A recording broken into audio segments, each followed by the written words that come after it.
Hello everybody, I am Scott Stanton, the original Tombstone tourist, and today we're in Wilmington, North Carolina, and specifically at Oakdale Cemetery, an old, established, historic cemetery. It's gorgeous here, you got to come.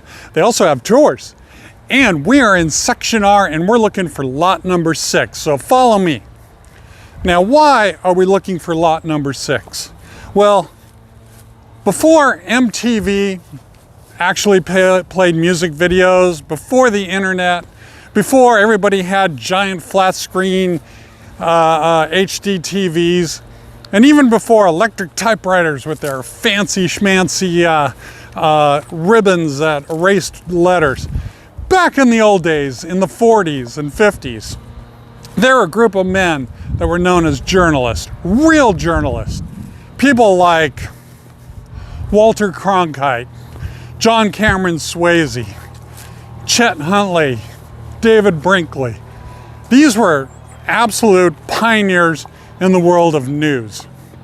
And today, here at Oakdale in Wilmington, North Carolina, if Chet Huntley's buried in Montana and Walter Cronkite's buried on Nantucket Island, then that must mean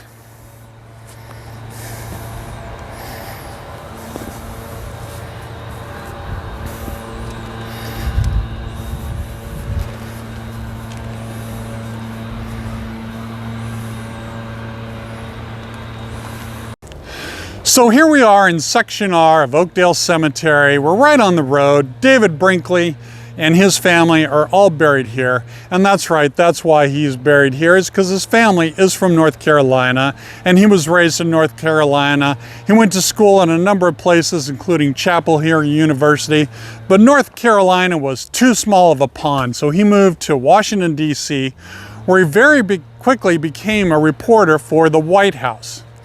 Now, did very successfully. He started doing conventions with a gentleman named Chet Huntley.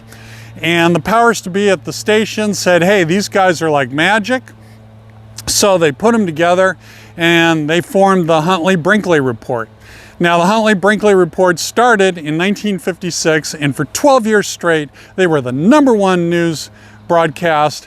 And initially, believe it or not, it was only 15 minutes long. Not like the 24-hour news cycles they have today. They got all the world news in 15 minutes. They later expanded it to a full 30 minutes, and after 12 years, they were finally unseated. They became the #2 by whom? The most trusted man in the world, Walter Cronkite. But they had a successful run until 1970. Then they went their separate ways.